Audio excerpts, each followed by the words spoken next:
What's up, everyone? Welcome to the Wing and Tail Boys podcast, your Northeast hunting and fishing destination. I'm Chris, And I'm Angelo. and we're your hosts. Join us as we navigate the woods and waters of the Northeast, sharing our passion for the outdoors. Whether it's land management, outdoor recreation, hunting, or fishing, we're going to cover it all. With 40 plus years of experience in the Northeast, we'll provide insights, tips, and stories to help you make the most of your adventures and help you experience the wild. So, tune in, grab your gear, and let's hit the woods together. And always remember, success is just a commitment away.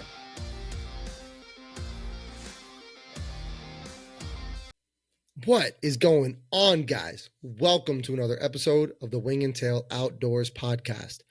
On today's episode, we have returning guest Mitchell Shirk of the Pennsylvania Woodsman podcast joining us. And this episode is going to be the first half of a two-part podcast episode. In this first part, we sit down with Mitch and we talk about how he got into hunting, his upbringing, some of the skills that he learned in the early years. But we also talk about some challenges that we've had, maybe some disagreements that we've had with family and how we've worked through them, maybe some challenges that we face as new parents or recently married or being a better brother or better son or better whatever the case may be. It was a really great conversation and it went to some really great places. And I really, really enjoyed it. And I left it feeling humbled in a positive regard. So I hope you guys enjoy today's episode. I hope you get some value out of it. This episode ends where basically at the end of Mitch's early years, and the part two is going to pick up where we left off here. And we're going to start to talk about his transition into hunting alone and how he now uses what he learned in his younger years to find success now, year after year. Now, before we get into the episode, we do have some housekeeping things. First off, y'all know that I just surpassed the first year of podcasting. I've been fortunate enough that we have released one episode every week for over a year straight now. We haven't missed a single week. And y'all know that by this point that we are partnered with Rat Getter Sense. Now, we've partnered with Rat Getter Sense for a 1 year of podcasting giveaway. All of the details are on a post and a reel on Instagram, but I'm just going to give you the quick rundown. In this care package, you are going to get a rack rope, a Climax mock scrape gel. You're going to get a pre-orbital spray, and you're going to get a dirt deodorizer spray. All four of those things will go to one lucky winner. Here's what you need to do to be eligible to win this giveaway. First off, obviously, you need to follow our Instagram account and you need to subscribe to our YouTube channel. All of that information is on the Instagram account in the description. On top of that, you need to share our post in your story and tag us. And lastly, leave a comment down below on Instagram. Now, the comment can say whatever you want it to say. However, the more people that you tag in the post, in your comment, for every person that you tag in that comment, we are going to give you one extra entry. So if you follow Instagram, follow on YouTube, put us on your story and leave a comment, you are going to get entered into the giveaway. Now, if you, let's say, tag 5 of your friends or family, you're going to get 5 extra entries to the giveaway, which means you have 6 total entries, 6 total chances to win the giveaway. I'm really excited about this. Today, as I record this intro, it is Tuesday, August 26th. The giveaway posted to Instagram today, and we will pick a winner 1 week from today, which will be September 2nd. I'm literally going to put it into a random number generator, and I'm going to pick a winner as randomly as I possibly can. So may the best man or woman win.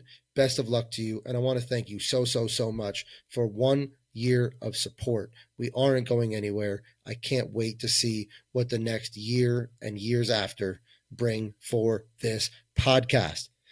It's pretty much all I got for you guys today. I got some other things, but it could wait till next week. I want to thank you so much for joining us for another episode of the Wing and Tail podcast.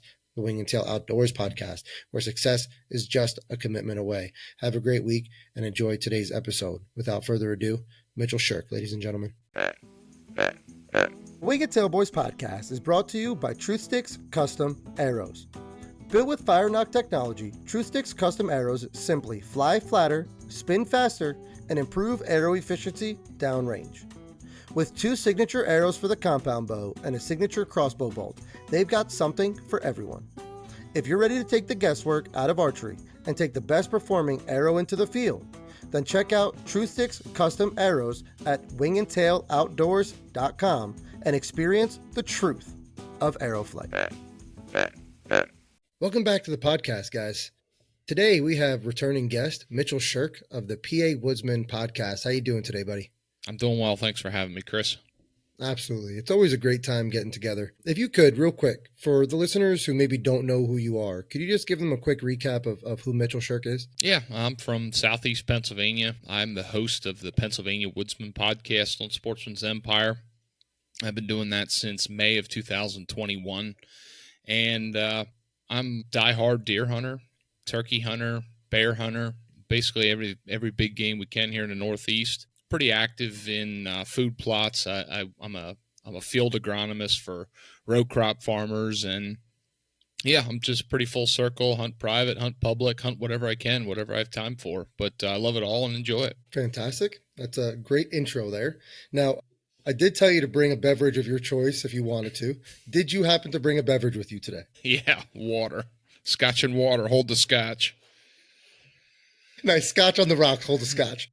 That's what I did. Now that's kind of a couple things going on there. Number one, we're recording on a Tuesday night, and I don't know, I have a harder time getting up Wednesday morning, even if it's just one light drink. Number two, if I drink alcohol, that means that I'm going to empty the alcohol I have, then I'll go buy more, and I'm trying to save more money. Number three, I need the extra calories, like I need a hole in my head. So there's a lot of things just saying drink water. It's better for you. Okay, that's fair. I dig that. Now, I was on my way home from work today, and I was like, I've kind of tried to reduce buying like 12 packs or whatever. So now I've kind of just stopped it. Every now and then I'll stop at the liquor store, I'll stop at the gas station on my way home, and I'll grab like a tall boy or something. Now, today my wife sent us a picture, and she dressed our child in a true Grateful Dead tie-dye onesie that her grandfather, my wife's dad, got at a Grateful Dead concert 30 some odd years ago. So I went in the store and I looked in the fridge and I saw this bad boy. Oh, now, geez. For those of you who haven't seen them yet, Dogfish Head is doing some kind of like special run of their craft beer. There is a Grateful Dead Juicy Pale Ale, like a Grateful Dead themed beer. I just had to get it. And I haven't had it before, and it tastes just as good as the can looks. So I'm very excited to enjoy this through today's podcast. Now, sometimes it's the little things. Absolutely. We talked recently, and my listeners know by now that I have just recently surpassed my first year of podcasting. Yeah, congratulations, by the way. That's an awesome accomplishment. Thank you very much. It's been a ride. The first half, I was kind of just figuring out what to do. And I feel like in the last couple months, I finally kind of found my niche or what I'm comfortable with. And things are finally starting to progress in a positive direction. I'm really excited to see where it goes. But the reason I bring that up is because in that 1 year of podcasting, I've had the fortune of meeting some really great people and making some really great friends throughout this journey.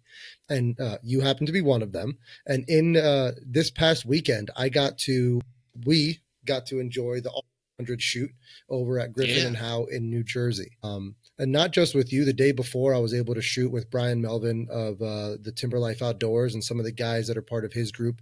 I got to shoot with Rob Hummel, of I believe the Pursuit Live podcast. And it was just kind of like a full circle thing. It was really cool for me to get out and spend some time with guys who have contributed to the success that we have found here on the podcast. Now, I don't know about you, but I was fucking beat when I woke up yesterday morning. Yeah, if you shot both days, shot 100 targets, yeah, you were tired. There's no doubt about it. I mean, I told you before we got started, I used to love shooting. I still love to shoot, and I used to shoot religiously. I shot, one of the things I was most excited about when I bought my house was I had a place that I could set up 100-yard range, and I was going to shoot every day. I was going to shoot long distance, and I did all this stuff. And time has gone by that I just don't take the time to shoot. And I've been having shoulder trouble too, that it hurts to shoot. If I shoot too much, I end up suffering from it. So I need to be proactive there. But anyway, I was in a winter techno hunt league, and I shot up until March. The last time I shot my bow was March, until the week we went to go shoot. I got my bow out of my case, made sure I was close. Was having a little bit of trouble with my sight tape, but now I shot, made sure I was close, and we went, and I didn't shoot too bad. I was happy with the way I shot after not shooting for basically 5 months or whatever. It was a lot of fun. I was glad to come. It was a beautiful course. No, it really was. They did a really great job. Now, I don't know if you're just a natural born hustler or just a natural shot, but you shot as if you had been shooting every day for the last, I couldn't even tell you how long. You shot lights out, man. Like you were spot on. I was very impressed. I was very impressed. Thanks. I mean, it didn't feel that way. Like I said, I used to shoot a lot. I used to shoot indoor. I had some pretty decent mentors that kind of taught me. I had a really bad bout with target panic. I fought for years and went through a whole rigmarole for that. And I feel like in the last 5 years, I've really changed the mindset of, if I'm going to make this shot, I just have the mindset I'm going to make this shot and I'm going to kill it. And I don't always, but I just have a better mental game with the bow. And even if I don't shoot a lot, I still feel I'm confident enough to kill. Is basically what I'm at. Now I'm at the best place shooting wise mentally I've ever been. Definitely not physically, but mentally I'm at the best place I've ever been shooting, which makes me happy. Okay, no, and that's great to hear. It seems like lately, now I don't know if it's because I'm taking archery more seriously these days, so now I'm paying attention to other people taking it more seriously, but it seems like over the last 5 years, give or take, there's been this really big explosion for archers taking control of their shot, and not this concept of target panic, because target panic's been a thing forever, but this push to overcome the target panic, that just going out and shooting a whole lot isn't enough to overcome it, that you have to change what's going on between your ears before you're able to overcome that target panic. We spoke a lot this weekend about the Joel Turner shot IQ and the surprise release and all that stuff. And I'm yet to find someone who sat down and truly made a dedicated decision to buy into the surprise release, the shot IQ, the Joel Turner, whoever it is. I haven't met anyone who's bought into it and really gave it a shot that didn't shoot better once their body transitioned into that style of shooting. You're a testament of that. My brother's a testament of that. And it's really ironic because I've been shooting a lot better over the last year or two since I finally bought in. And the whole thing with shot IQ is like you were saying, it's not, I hope I make this shot. It's, I'm going to make this shot. It's not, I need to hold on target. It's, that's where I want to shoot, and you just focus on that. And what I found this weekend is Saturday, I shot very well when I shot with Brian and the guys. And then Sunday when I woke up, I was absolutely exhausted. My legs, I couldn't find my legs under me. My arms felt very tired. It was hard to hold the bow up. And I've shot like that before. But for some reason on Sunday, I found myself thinking about all of that rather than focusing on my shot. And it showed in the results. I did not shoot very well this weekend, at least Sunday. So it's just, again, it's just a testament to the shot IQ, the surprise release. And whether you do surprise release, commanded release, whatever it is, you just got to buy into the system you're using and believe in it wholeheartedly, because we all know that at the end of the day, it doesn't matter what you're shooting, what components you have on your arrows, what clothes you're wearing, what stand you're using. The biggest thing that will lead to success is your confidence. And I lost that this weekend, and I saw what happens when that happens. There's a lot to unpack with what you said there. My mind's racing all over the place. Couple things that stand out to me. I never took Joel's course. I just listened to him on a podcast or two. I have shot a surprise release for going on 10 years, but there was a couple things that Joel said in the shot process that really helped me. Just for instance, like I hunted with a hinge style release for a very long time, just because I couldn't break that mental barrier of punching the trigger. And I felt like I didn't have that control to punch the trigger under pressure with the hinge release. So I switched to that and hunted with it for a long time. But Joel's process that he went through, and I think it might have been on the podcast he did with Joe Rogan, where he was going through, this whole process, and he had something about a burning building and how he went through this process. But the one thing I remember that I was getting hooked up on, and he said people like to focus on aiming. They get to aiming and then they just don't stop and they don't execute their shot. And I was one where I would sit and hold at full draw and just sit there and aim and aim and aim and aim and think, well, the bow's going to go off at some point. It wasn't until he kind of switched my mindset into pulling, just focusing on pulling, squeezing, whatever, going to that execution side.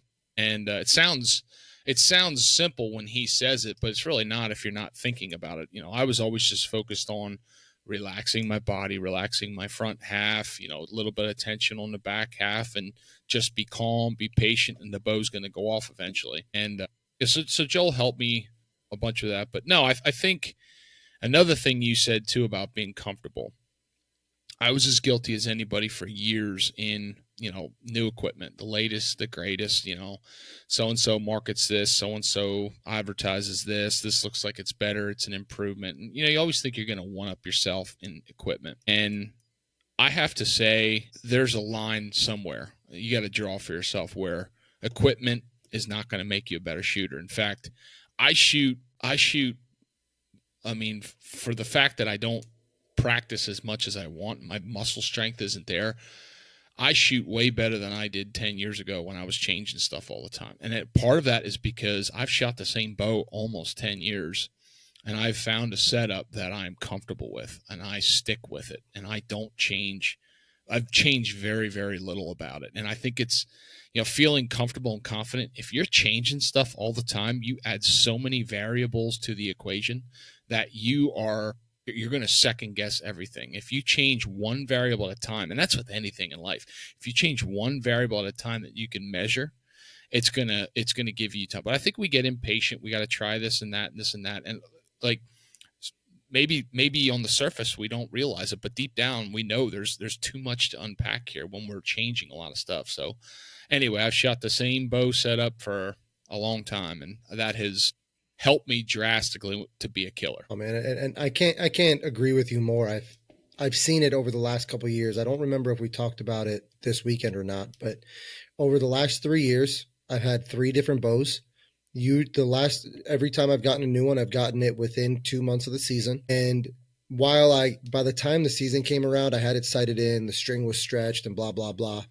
There was always something that was, is it the new bow? If I didn't make a shot, let's say, and is it the new bow? Is it the arrows? Is it me? Is it form? Is it strings? You don't have the time to get comfortable. It's like driving a car, right?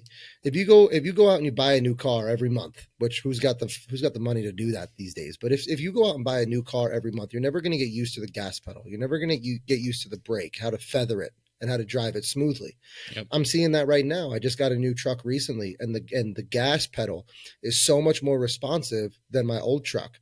I've had it for about a month now, and I still find myself slamming my head back into the seat every now and then because I just lose track of what I'm doing. I punch the gas a little bit, So when like you're saying, being comfortable, having the same stuff, like what the grip feels like when you have the right grip. What a good shot break feels like. If it's a good shot when it goes off or not.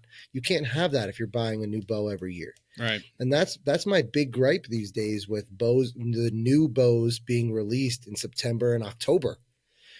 It's like, I'm sure there's a reason for it. And obviously if the brands weren't successful doing it that way, I'm sure they would change the release dates. But based on what we're talking about here and my experiences in the past, I don't know that I want to buy the new bow when it comes out anymore because I'm tired of not being comfortable mid-September when the season opens and I'm going to sit in my first stand, so.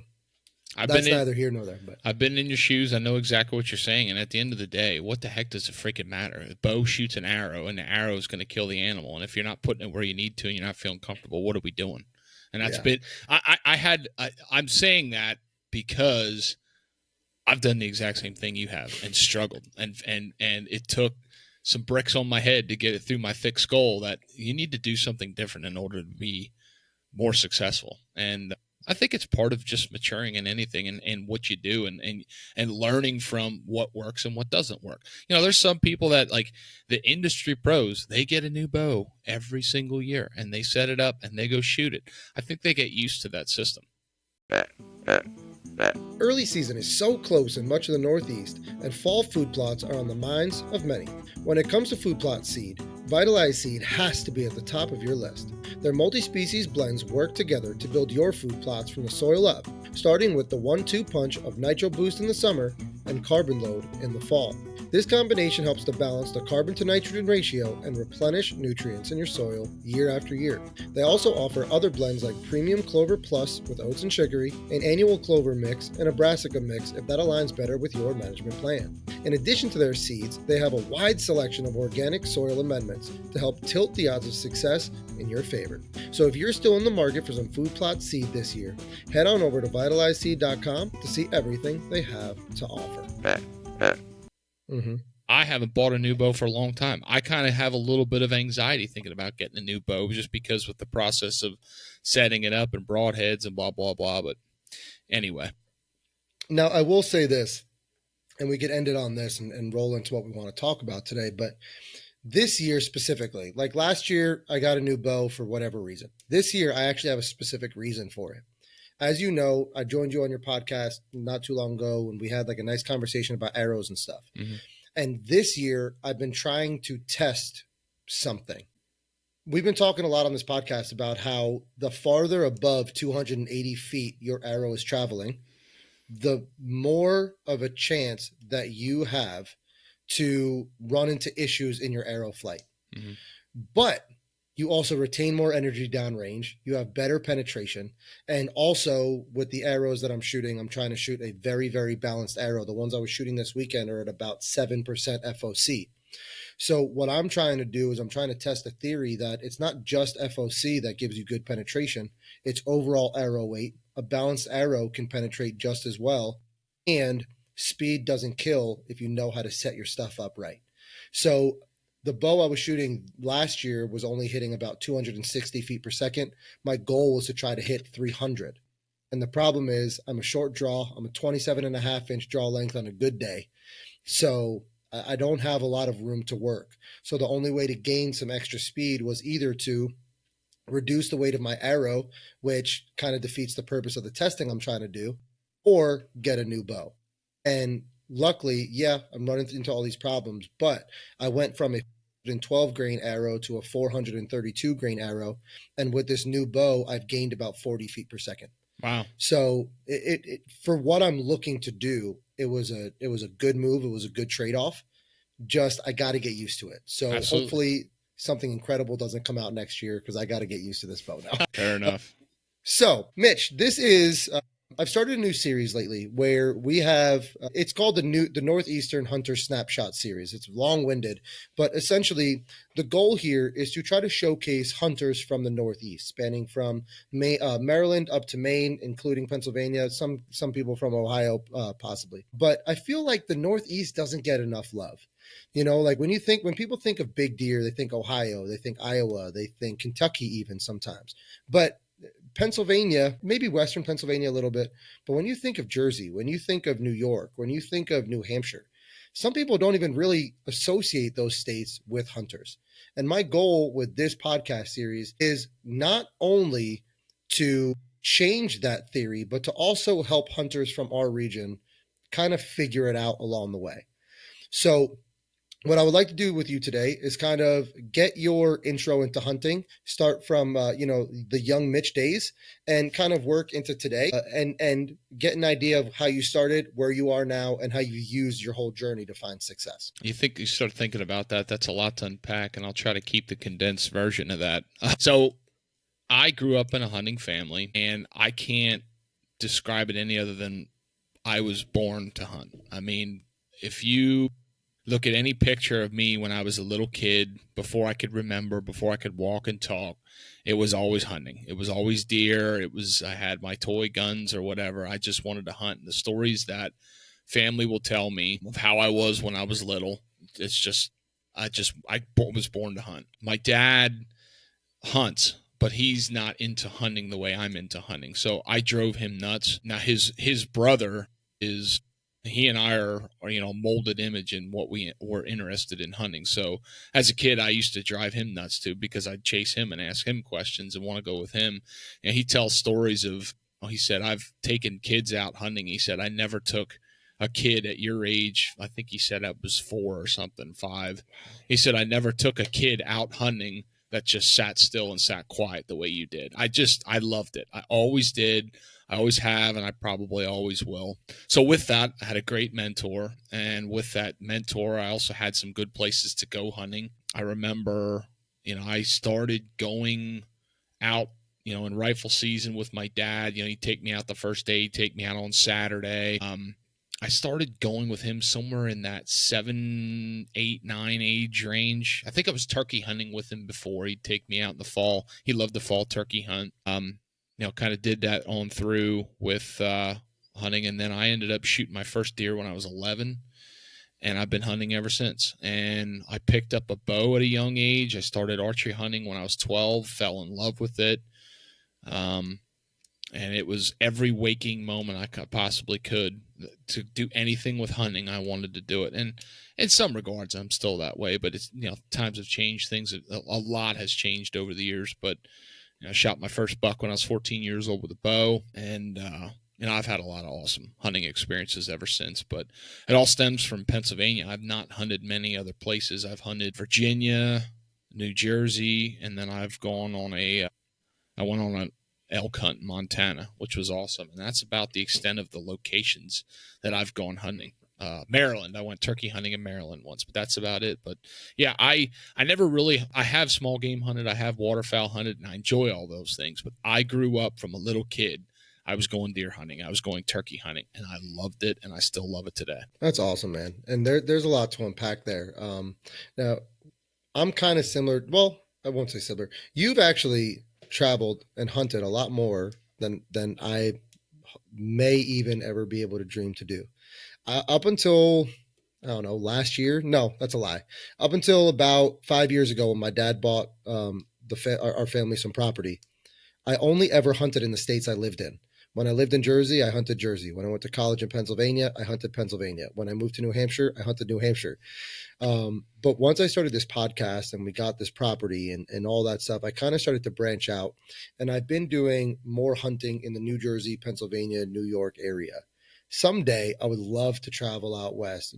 Not even to say if I don't shoot a big deer, it's not a successful trip. I just want to go out and experience what it's like to hunt in other places. Mm-hmm. Because our country is so vast and it's so beautiful. And the truth is, every one of our states is just about as big as a European country. So other people want to travel and see the world, and because they have such a small bubble. Our country is basically 50 countries combined into one. Right. And there's so much to see, and every state has their own special thing, and I want to at least experience that once before I go. That's my goal, wherever that might be. Now, when you were young and you're going out with your dad and whatnot, your dad, your family, what are some of the things that you're being taught along the way? Was it just you were going along for the ride and they kind of just had you walk with them, and when you saw a deer, you shot it? Or were they kind of teaching you things as you went? Talk to me a little bit about your learning experiences as you were growing up. Yeah, it's hard to remember a lot of that stuff growing up. I mean, I remember being taught, walk heel to toe to try to walk as quiet as you possibly could. I remember them showing me little things in the woods of what stuff meant in the world of sign. But when I started to get old enough that I was paying attention, I was probably starting to hunt on my own. I would say the first thing that stood out was understanding, how important the wind direction was. I never realized how different it was. You hear people on all of the platforms of media now talk about the wind and checking the wind, and it's like it's a new greatest thing. I grew up where the properties we hunted, if the wind was wrong, we didn't hunt. And that, you know how hard that is for a 12-year-old kid when you want to go hunting and I get a Saturday to hunt and the wind is wrong on Saturday morning and I can't go hunting, but I did. And that was what was taught to me. It was just driven into my head about how important wind direction was to hunt whitetail deer. And that's probably one thing that really, really stands out for me. Okay, now I got to ask this. When you were growing up, did you have the benefit of having time to go hunt during the week, or were you strictly a weekend hunter? I was mostly weekend. I shot my first. I've always played. I played sports growing up, so like I'd have most of the time when I was getting to that age at 12 years old and above, I'd have after school activities. Like I was playing football in the fall, and I know I shot my first buck. I shot it on a Friday night. It was when I was in junior high football, so we had our games on Thursdays, and the high school had their games on Fridays. And for whatever reason, like we used to always have like a Friday would be like a light practice film session or something. I'll never forget. It was like the first week in November. For some reason, coach canceled the Friday afternoon thing. So like, he either canceled it or it like went early. And my dad drove me to the property we hunt like 20 minutes away. There was this stand that I remember my uncle hanging earlier in the year, like at one morning after a hunt on a Saturday morning, like, you're going to hang a stand here? We going to see anything here? And then I was one of the first ones to hunt it the first week in November. I was in the stand for 20 minutes. A 6-pointer came under me and I shot it with my bow. And I mostly hunted the weekends, but I do remember shooting out on a Friday night after school. But yeah, mostly weekend warrior stuff. Okay. Now, the reason I ask is because same thing for me. When I was growing up, my uncle worked construction, so he kind of had the freedom to go out and hunt whenever he wanted. My dad was an accountant and had a lot of days off, so he kind of had the freedom to go and hunt when he wanted. But my family was not the kind of family that would say, "Hey, the wind's right. Why don't you skip school and come hunting with me?" We only hunted on the weekends. Yep. Now and growing up. I think like 10 years ago, give or take, New Jersey finally opened Sunday hunting on private land and WMAs. But growing up when I was younger, there was no Sunday hunting. Right. And when you only got to hunt one day a week, you'd be damned if you were found sitting on the couch when it was hunting season. You were out, whether you were small game or pheasant hunting, which is Right. where I cut my teeth. I started pheasant hunting first, but we were always out doing something.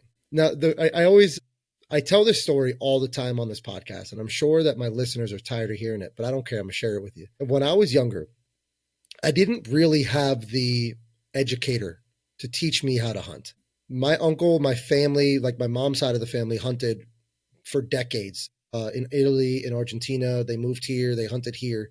My dad started hunting the year before I was born because my mom finally convinced him to go with my uncle. So my dad was learning as he went. And my uncle was very, very, I don't want to say tough love, but a tough instructor. So I remember vividly one day I said, "Hey, uncle, I got this deer call. Can you show me how to use it?" He goes, "Yeah, sure." I said, "Okay, what do I do?" He said, "Go in the woods and blow into it. If the deer comes to you, do it again. If it goes the other way, don't do it again." And that was the extent of my instruction. It was deer like the thick areas, go hunt on the thick areas, or sit up on the points, or go down low by the water. So he kind of taught us where to go, but we never got the instruction of why we're going to sit in those places or why he selected the tree that he chose to sit in, stuff like that. When you were growing up and you were learning how to hunt and stuff like that, were you learning stuff like that along the way? Did you have someone that said, "All right, Mitch, we're going to put you here, but we're putting you here because X, Y, Z"? But yeah, I mean, that was all growing up. That was, being around the guys that I bow hunted with. My dad never archery hunted, but my uncle and a couple other guys I've hunted with over the years have. And there was always that, talking about deer sign, talking about, where deer come from, why they do that, because of food and bedding. The property we hunted was a piece of mountain land, so it was kind of vague and vast. And it's not as easy to pinpoint and discuss, but I mean, there was definitely all that talk and, deer coming from this way. We can't hunt with this wind direction. I had a lot of that going on. And then it evolved over time, hunting a piece of private land. I learned things by the time I graduated high school that some people never get to learn in their lifetime or take 30 years to learn, just because I had the opportunity to learn it on a place where you could see deer behave and do deer things. And, a lot of people want to talk bad about private land hunting for that reason. And you can say whatever you want, but you cannot replace reps in anything that you do in life. And if you go out and you hunt public land and it takes you 5 years to get an interaction with a buck you want to shoot with a bow, how do you think you're going to react? Well, I had that, but I was fortunate enough and blessed enough that I had that all growing up, and I got reps and I made mistakes and I learned deer behavior and learned how to put it from to the point where now I feel comfortable that I can go into a lot of settings and I can be in the game. I'm not saying I'm going to kill the best buck in the neighborhood. That's a hard thing to do.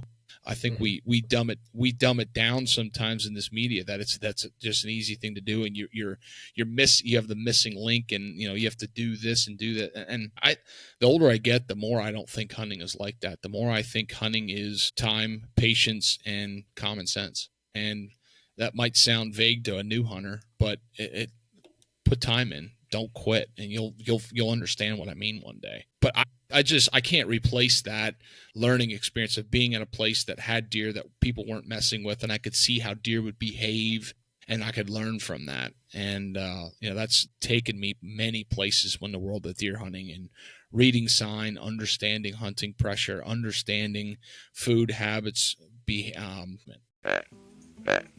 Whether you're a competition archer stepping to the line in the finals or a hunter drawing back on your personal best, you owe it to yourself and the animal to have the best functioning equipment out there.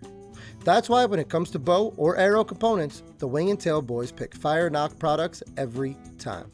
Every product they make is proven to outperform anything already on the market by 50% or more, and they have the science to back it up. They've even made it so easy to find the components specific to your arrow shaft with their Fire Knock Arrow Component Selector. If you're ready to up your equipment's performance today, check out fireknock.com. Now, I might have missed this earlier, but these properties, or this one property that you were hunting, growing up, was it public or private? It was private. I hunted a lot of private as a kid. And, I hunted public too, because we have a camp that I hunted public since I'm 12 years old. But when I was a kid, I remember going to camp the first 2 years, 3 years, whatever, and I hardly saw any deer. I can't even remember seeing deer. And I was all about killing. I had to see deer. I had to kill. I had to kill. And I just said, to heck with this. I ain't going to camp anymore. So I hunted private land, and for years, and I still love hunting private land. I love manipulating private land. I love food plots, doing all that. And I got really into that for a long time. But when I went to college, I was closer to my cabin. I started going back in deer season to visit my dad and the guys. I fell back in love with hunting camp. Now I look forward to hunting a camp every year, and that's big woods public land with a low deer density. So, I do a little bit of everything, but I started on private. Okay. Now you made a really good point. You said a lot of people feel like if you're hunting on private property that you don't have the same difficulty or the same struggle as somebody hunting on public land. Now, last time you were on our podcast, we talked specifically about food plots, the pros and cons of no-till or tillage and stuff like that. Now, I've never had food plots before. We have food plots now. I've never had property to manage and put cameras out, not have to worry about somebody stealing them. We have that now. Mm-hmm. Now, with that comes a higher level, a higher standard, I guess you could say, right? If we're spending extra money and we're spending extra time and manipulating the land, then I feel like we owe it to ourselves to maybe let the 2-year-olds walk and at least start with 3-year-olds for now. I will tell you that the first year we had the property, it was kind of like our hurrah, right? We went out, my brother and I both shot, smaller 6-pointers the first year, just get it out of the system. Let's get some deer on the property. Since then, we made the rule 3-year-old or better, and no one has actually brought a buck home yet. Mm. And it's not because they're not there. It's just a little bit different of a challenge. Now, I don't know if it's because it's all up here in my head, but I've tried to break this property down so much and tried to be so perfect with my movement and my encroachment, and don't go here on these days and you got to go here on these winds. And I'm still trying to figure out if that's beneficial to our success or if that's what's hindering us. Because on public land, I might say, okay, the wind's not perfect here, but I know somebody else is going to go hunt this area if I'm not there. So I got to find a way to get it done. And I go out there and I find a way to get it done. So have you found that experience at all in your hunting journey where private tends to have some of their own struggles that you don't actually find on public. And in fact, people think that private land is just automatically easier, and it depends on what your goal is. I mean, if you're hunting private land and you got a good deer density and nobody's bugging with them, you got a big enough space, and you want to shoot a legal buck, you're probably going to be able to accomplish that. But you set the bar according to what you have, and that bar got set at different points in my life where I shot certain level of deer. I wanted to go to the next thing, and there was always a pressure on the property. We wanted to see deer to go to the older age class, and we were trying to hunt them. We knew they were there. Every year there was multiple shooters, but do you think we could make it happen? And it took a long time to figure out that we had the wrong approach. We had to change some things. We had to swallow our pride and make some changes. And we had to agree on the changes because we had to be on the same page of what we were going to try to make. Going back to that shooting concept, if you change a whole bunch of things and it didn't work, well, which one didn't work? So you had to make a commitment to a change in a system to know did this system work. Two things that just stand out to me drastically was really honing in on the concept that I do not want deer to see me, hear me, or smell me any way, shape, or form. That means where I park my truck, where I'm accessing, when I'm on the stand, and when I'm leaving. If at any moment in time when I'm going to a spot, I'm at a spot, or I'm leaving a spot, if I feel that they can see me, hear me, or smell me, that's going to have diminishing returns. That was a big one.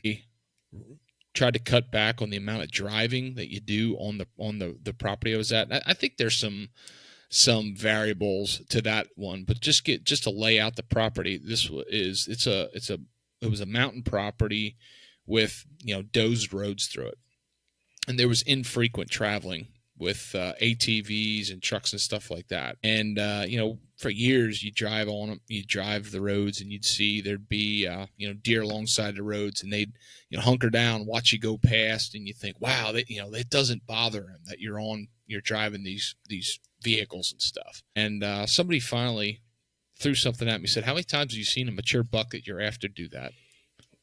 And I thought, never has that happened.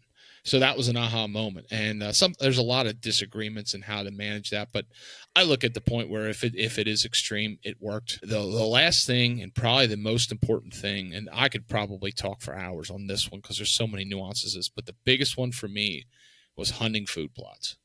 And you think you just go out and sit on a food plot and you shoot a mature deer. And that was not the case. It killed me. For years, you'd have mature buck daylighting in food plots.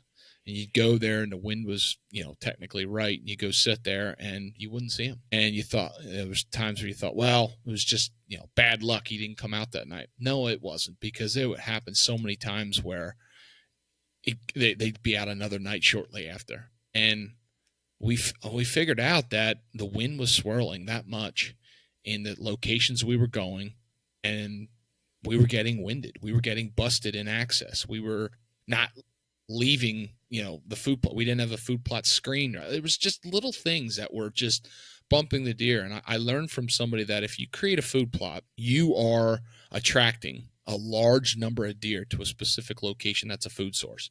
And if you do not treat that as a sacred place, you are going to train the deer that this is a nighttime food source, and that will change the entire behavior structure of that herd. And when they told me that, and I kind of saw that and lived it, it blew me away. So for us, the simple solution was screening and box blinds.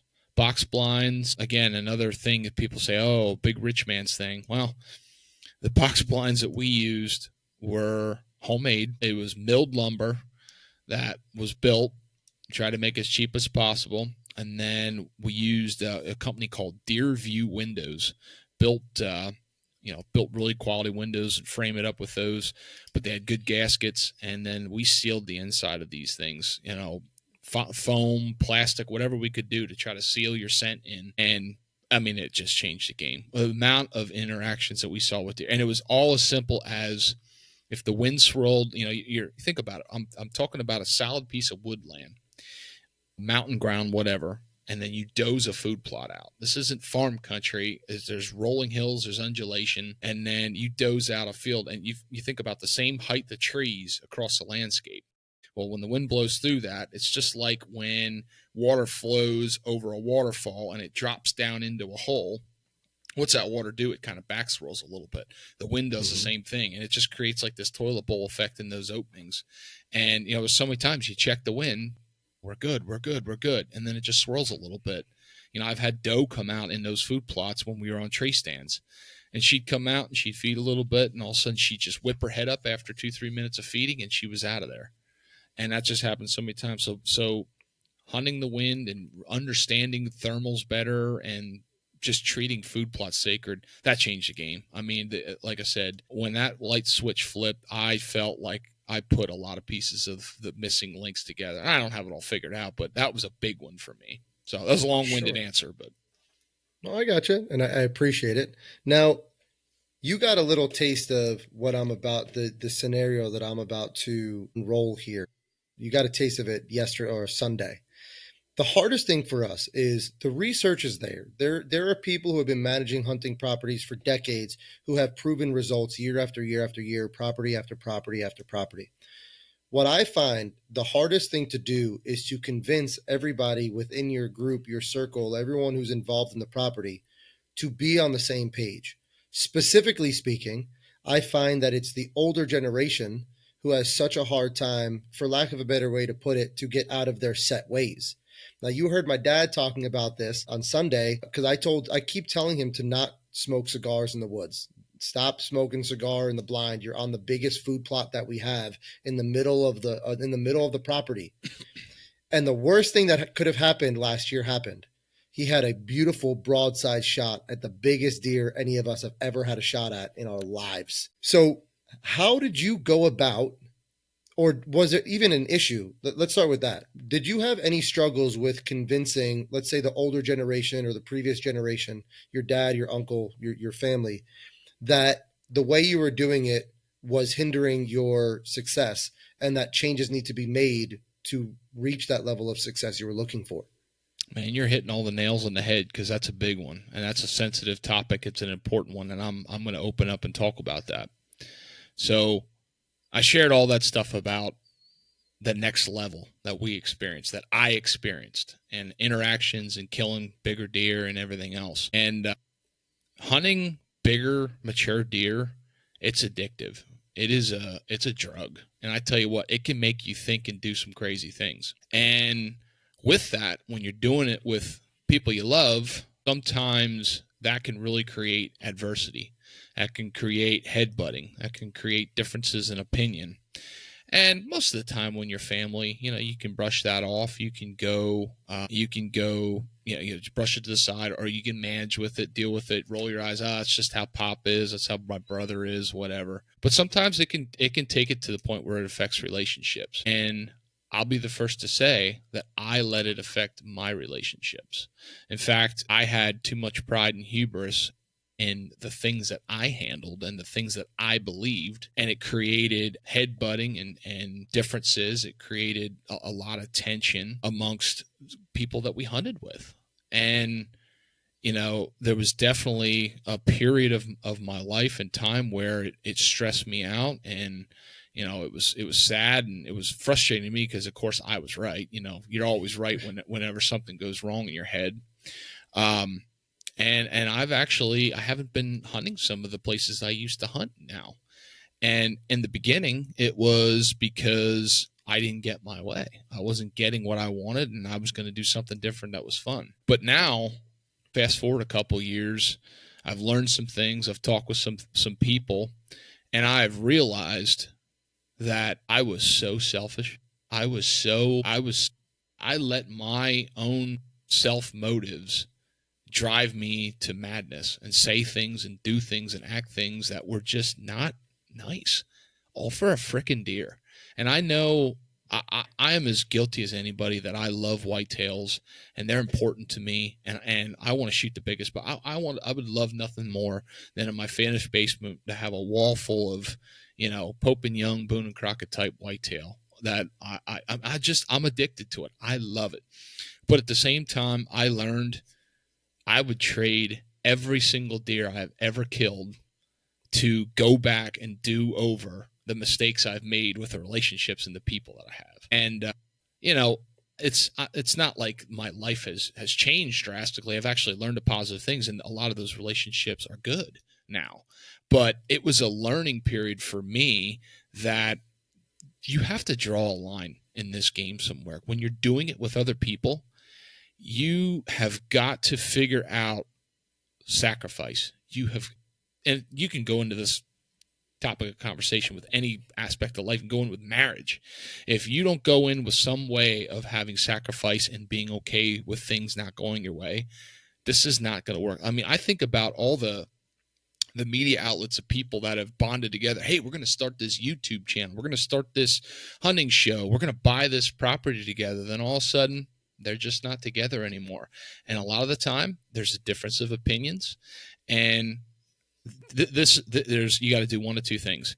You either got to be a very humble individual and swallow your pride on things and find a way to compromise stuff, and it's probably not going to be the way you want it, or you got to do it on your own. And if you got the financial means to do it on your own, that's awesome. But another thing I've learned is nothing about this game of hunting and whitetails and wildlife, nothing about it is as fun alone as it is when you do it with people you love. So another long-winded answer, but you're hitting a very, very important topic of conversation, is something that I've learned in my life with hunting, and it's totally changed the way that I view hunting and what I'm interested in now and how I approach my hunting seasons. I appreciate your response. I could tell by the demeanor and the tone of your voice that it was obviously a tougher time in your life, or a tougher struggle in your hunting journey. And I'm glad to hear that the things have kind of settled down and you've kind of found your way through it. Now, I recently am beginning to find myself at the beginning of essentially what you just explained. I'll just come out and say it. I'm a very opinionated kind of guy. I have an opinion on everything. And up until about a year or two ago, I made sure that I shared it with everybody who didn't want to listen to it. Mm-hmm. You know what I mean? So crossbow hunting and shooting young deer and shooting a buck that needed one more year, going out and doing all this work on my own. And it caused a lot of tension in family. I'm really trying not to allow it to cause tension in my marriage right now, but my wife isn't from a hunting family. I think we talked about this weekend a little bit, and she's very supportive, but she also wants me present when I'm home. Yes. And that's the part that I find myself struggling with, because my brain is always going. It's always thinking about something. The moment I open my eyes in the middle of the night, when I wake up at 2:30 in the morning, I'm checking my cell cameras. You know what I mean? It's just, there's always something going. Now, the big thing is, like you said, if no one's going to help you, you got to do it on your own, which I've pretty much been doing at our property since day one. With the cooling evenings of the last weeks of summer approaching, deer beginning to become more active and, in many places, preparing to transition into their early season and pre-rut areas. This is the perfect time of year to start laying down some mock scrapes and to make sure you have all of your lures ready to go for the season. Here at Wing and Tail, we look no further than Rack Getter Scents for all our scent, lure, and attraction needs. Over the last year, I've personally tested out their rack rope, scrape rope, their igniter drip bags, and numerous different scents. Not only have they all been effective, but the rack rope helped put last year's top hit list buck in shooting range, and that mock scrape area has now become the new community scrape location for that section of our property. In addition to products for deer, they also offer products for bear, turkey, and fish as well. Being a local small business, Gerard hand delivers every product to his distributors, giving him the opportunity to have his hand on the pulse and deliver products that local, northeastern hunters are looking for. So what are you waiting for? Head on over to rackgetterscents.net and check out their full line of products today. My dad was kind enough to purchase some equipment, some UTVs and some not a tiller, but like a disc and some spreaders and a couple things to get us started in the beginning. Mm-hmm. And since then, I've been purchasing the seed, the fertilizer, the lime, the spray, putting in the blood, sweat, tears, my time, all of that I've been doing on my own. And then last year, I think it was last year, maybe 2 years ago now, my brother shot basically a yearling.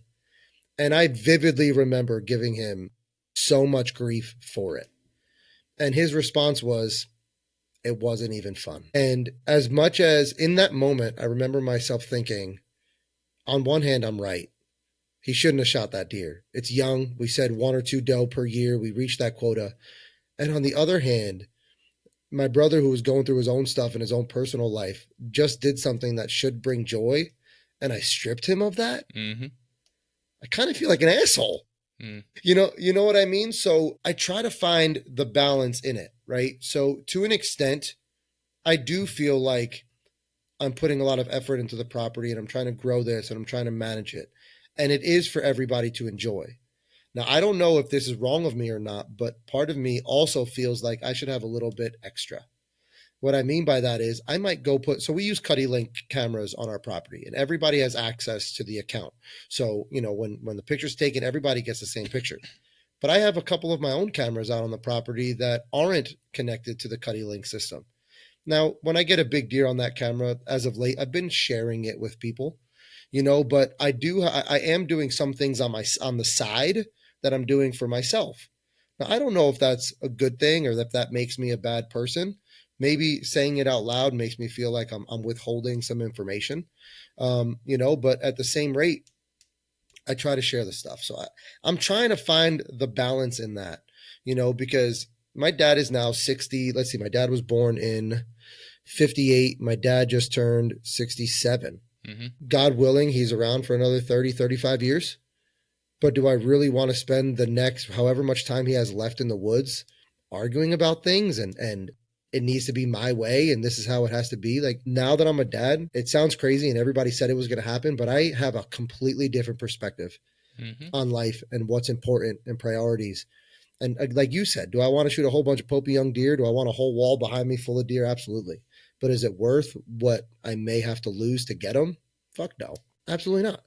I think you hit the nail on the head. I mean, I've just come to a point now where I mean, don't get me wrong. I have my selfish bouts, and I have them every year, and I have to really, go back to level one. And I think it comes back to how you orient your priorities. If you go into the season and the season is consuming you of all the things we're talking about that we prioritize in the world of hunting and wind and specific deer and got to shoot it with a bow and age of deer and all that stuff. I mean, if that's what you're consuming your mind with, and you're not prioritizing other things in life, like I think we all like to just shut the world off when it gets to October, and nothing else in the world exists from October through January. But guess what? That's fantasy land. That doesn't exist in the real world. I don't know, but the last time I checked, I'm still in the real world. You are too. And I guarantee you 100% of the people that are listening to this right now, you're stuck in the real world right now. And that stuff that is important doesn't go away. So if you prioritize a deer over your wife, your kids, your dad, your brothers, your sisters, all that stuff, if you prioritize it over your careers, if you prioritize it over all that stuff, there's going to be consequences for that. And you got to look at yourself in the mirror and say, can I accept those consequences? And for me, I've made those mistakes, and they devastated me. If there's for a time in my life, it was hard on my marriage. I've just been so utterly blessed that God has put some sense into me. He's spoke through people that I have met and shed light on areas in my life that I was just being so selfish. And I finally gave up trying to do it myself and saying, I'm not taking this burden, give it to somebody else. So I try my hardest. I don't do well all the time, but I try my hardest when I'm going through hunting. I want to make sure that I'm doing something that's helping somebody else. I'll give you an example. We do this bear hunt every year now in Jersey. I do it with a group of guys, and we're guys, right? I mean, you do dumb stuff. You got ego. You're joking around with each other. You're trying to shoot the best one, or you're trying to go to the spot and find the best spot. And if you find something the day you're out, like, yeah, we're going to share it all, but I found that, I'm going to go check that out. And there's going to be some overlap and butting heads. And there's been things that, if you let it, you could probably butt heads. That's not fair. I found that first. Like, I don't care about any of that. The way I look at it is if I find something and I'm committed to hunting with this group of people, if they want to go sit in that spot that I showed them the pictures of where these bear are, I don't care. I will go find something else. If you go to that spot and you're my friend and I want you to have a good time, I am not going to let filling a tag over your enjoyment. I'm not going to let my tag be the priority. I just have the mindset when I go with the group of people I hunt with, their tags are the priority. And if I'm hunting, I got a chance. And I try to have that mentality. I don't always perfect it, and I get rammy. Trust me, there's plenty of people that hunt with me that know how I get, because I get into it too. But at the same time, I do go into it just thinking everybody else's tag is more important than mine. Yeah. Them whitetails do some crazy things to us, man. Anything does. I've seen big turkeys. I've seen big bears, deer. I've seen it all. People just get absolutely hung up on stuff and get hung. And I get it. Like the thing is, it'd be one thing if I had no idea. But the thing is, and this is going to sound braggadocious. I don't mean it that way. I've just been so blessed that I have had so much game interaction in my life. I've been able to shoot, I don't know how many whitetails in my life at this point, multiple bucks, interactions with some deer that people will never see in their lifetime. I've just been one of the most spoiled hunters. And I think I'm one of the most spoiled hunters in Pennsylvania is the way I feel sometimes. I've just been so thankful for all those interactions and stuff. And I realized that, like, as once you get that, it's addicting. It's just, you want more of it. It draws you to the ends of the earth. But here's the reality. None of it matters. Think about it. Any of this stuff that we do when you're talking about killing and stuff, does any of it matter? I'd make the argument not a one. Not in the grand scheme of things. Not in the grand. I don't think it means anything. I think what's more important, and I've learned this with this podcast, what's more important is Chris and I get to connect, and a listener gets to connect, and you grow community, and you build people, and you build relationships, and you do it through this. But the animal itself, shooting a big buck, who frickin' gives a shit? I love that. I do. I love that, and I gotta get there, because I feel like people listening to this are probably going to feel like, Mitch is on his downtrend. He doesn't care. He doesn't push as hard. He doesn't try as hard. But honestly, I would argue that having that calmer mentality of, if it works, it works. If it doesn't, it doesn't. Sometimes it actually can lead to some more success, because there's less pressure on your shoulders to get it done, and maybe you make better decisions. Maybe that makes it easier to not go hunting on a day where the wind is bad, or to not go sit in your best spot when it's not the right situation, right? So I think it's a good balance. It's got to be, Now, I got to ask you, back to, growing up, mm-hmm. and this is going to take us out of your childhood. Mm-hmm. I've started to ask this question in all of these snapshot series, and I think I really enjoy it. Is there one thing that was, you absolutely must do this every time you go hunting, or this spot absolutely has to have this in order to sit there? And then the converse of that is, if you're going to go hunting, you better never do this. I'll give you an example. Growing up, you'd never go hunting on a full moon. You just don't do it, because the deer can see all night. I never hunted on a full moon until I was older.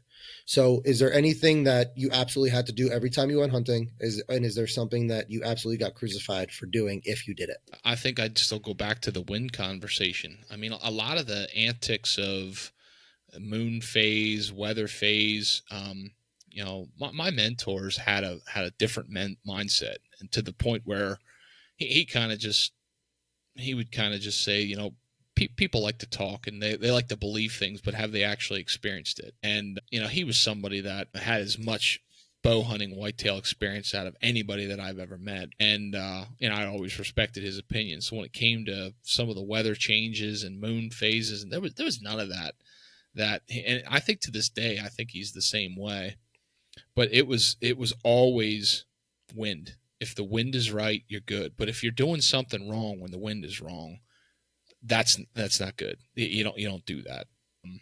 The only other thing I remember was, like, when you're a kid and it's rifle season and nothing's moving, You'd want to maybe try to make something move. And there was a transition period. We used to make a lot of drives in rifle season on the private land and muzzleloader season. And then it got to a period where we were not doing any of that. And it's very smart practice, because if you're making pushes and you're chasing the deer you want to see make it to the next age class, you push them off for the neighbors to shoot. Kind of defeats the purpose of trying to see deer go to that age class. So those are some things, but I didn't really have any major. The wind was the biggest one. Watch the wind. Watch the wind.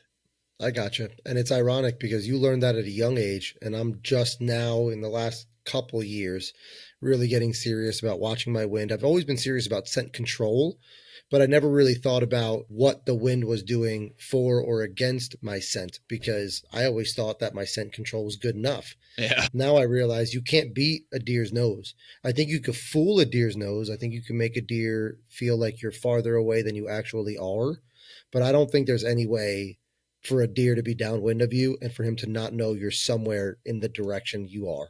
Yeah, that's another one. I used to do all kinds of endless scent control stuff, and I finally got to a point where I was like, I'm still getting winded. What the heck does it freaking matter? But no, the wind, and I still don't think a lot of people put enough emphasis into the wind.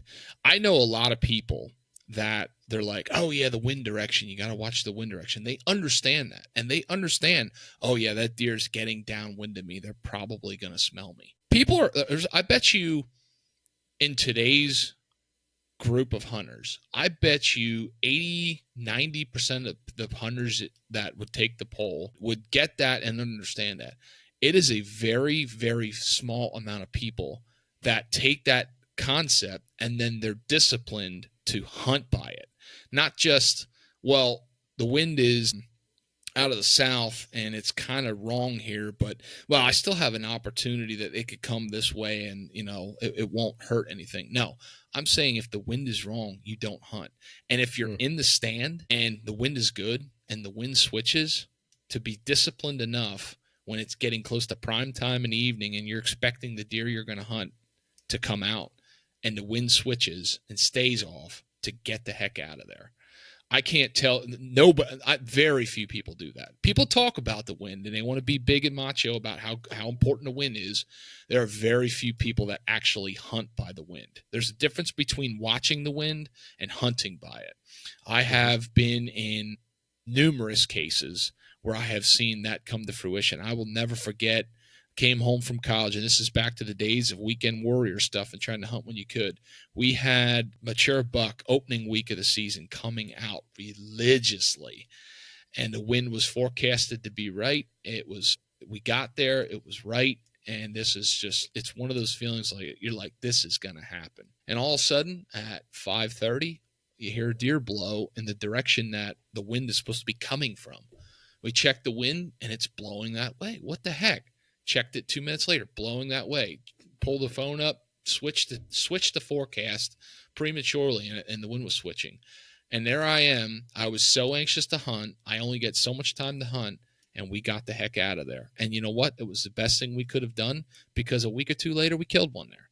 And I can't tell you how many times that has happened, and it kills you so much. Be like, I want to, and you're going to make that mistake. I made that mistake where I'm going to try it anyway.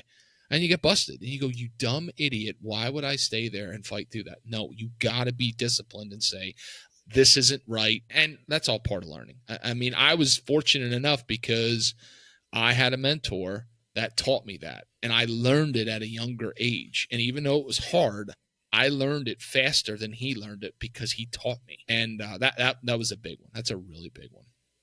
Yeah, no, and that all sounds great. I mean, I'm kind of in that boat where I pay attention to the wind. I pick where I'm going to sit on a given day based on the wind, but I haven't quite gotten to the point where I'm willing to get out of the tree if the wind changes.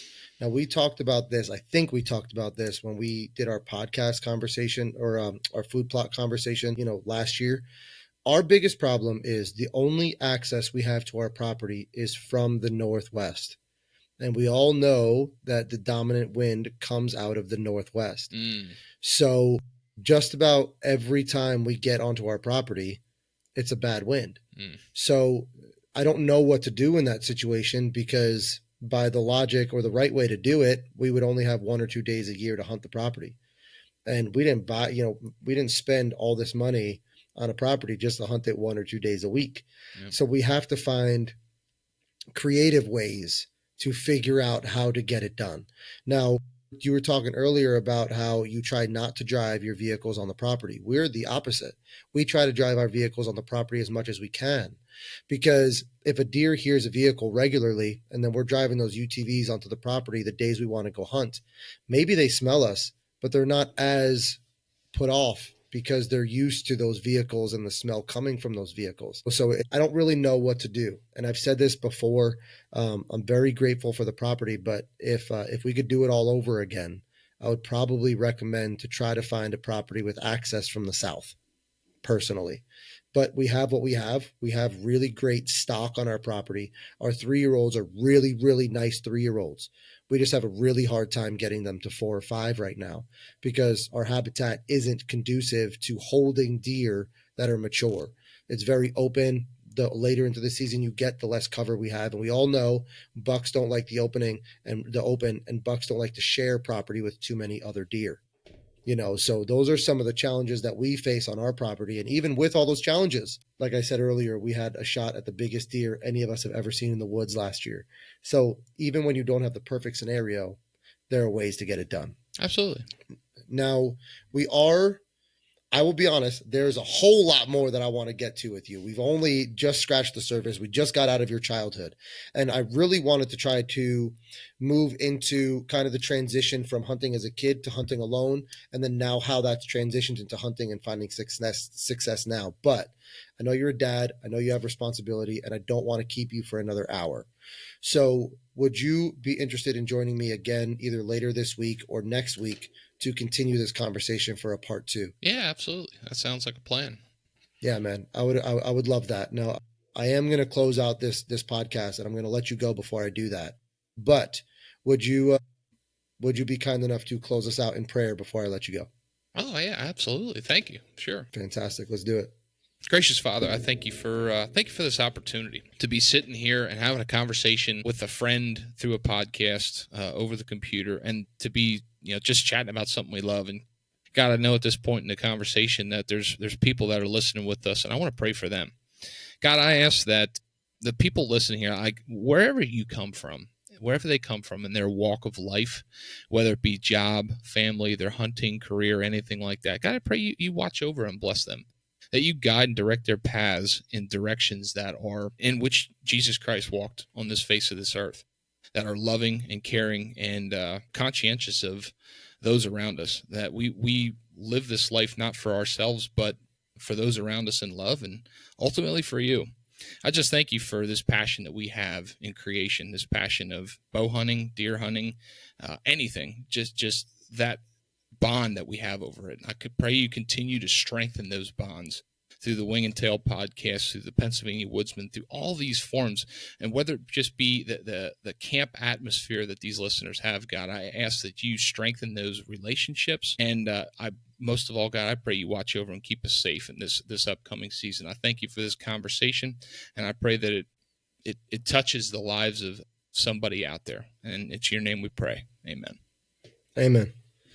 Now, thank you for that. I appreciate that. And I've said this on the podcast before. I don't know if you heard it when I said it, but you and I, when I joined you on your podcast, I don't know, I think it was like a month and a half ago now, we talked about truth sticks and all that stuff. Mm-hmm. And it was very out of the blue. You asked if I was okay, if I was willing to allow you to pray for me at the end of the podcast. And I'm sure some listeners are going to turn this off now, and that's completely okay. But you didn't know that at the time I was going through some tough stuff. Mm-hmm. Marriage-wise, baby on the way, or I don't even remember if baby was on the way or here. And I wanted to tell you now in a conversation face-to-face or screen-to-screen that specific moment in time was a turning point for me. And it meant a lot. And I want to thank you because you didn't know me from Joe Schmo, but for whatever reason you were compelled, and I appreciate it. You betcha.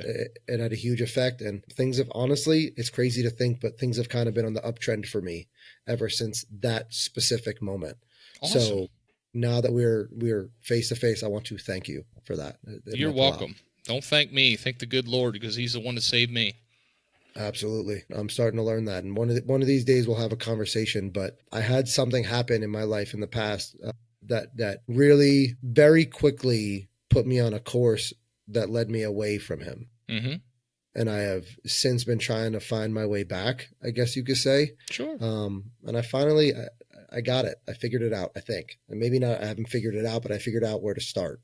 And all I could do now is put one foot in front of the other and take it one day at a time. And ever since I've put my trust and my faith back in him, I see doors opening for me that I didn't know were possible in all different aspects, in my marriage, in my family, in my life, in my work, in the podcasting world. Everything seems to be better. So if there's anyone out there who is struggling with something, take a moment to talk to him, because great things come from it. Not can come from it. Great things come from it. You just have to be genuine with it. And I throw this out on my show all the time, but I'll throw it out here. If you're listening to this and you've got questions and you don't know who to talk to, I'll talk to you. Reach out to me on social media at Pennsylvania Woodsman Podcast on Instagram and Facebook. You can also email me, pawoodsmanpodcast@gmail.com. This isn't the first conversation I've had, with somebody in this regard. This is why I do this podcast, is to have those conversations. And I encourage you to reach out to me. I'd love to talk to you about it. I appreciate that, Mitch. Thank you very much. Thank you for the continued support. Thank you for your friendship. Enjoy the rest of your evening. Thank your wife for lending you to me for an hour. And she's a patient woman. I see that. And then as soon as I wrap this up, I'm gonna text you. I'll shoot you a text. We'll link up again, and we'll figure out when we have some time to close this up. Sounds like a game plan. Thanks for having me, Chris. This was fun. Absolutely, man. We'll talk soon.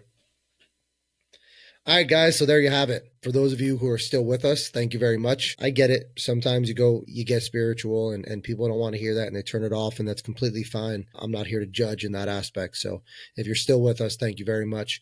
I want to thank you so much for joining us here for another episode of the Wing and Tail Outdoors podcast. This was a really great conversation. Mitch is phenomenal. He's a wealth of information, but he's also just a great, genuine, down-to-earth dude. I really enjoy having conversations with him.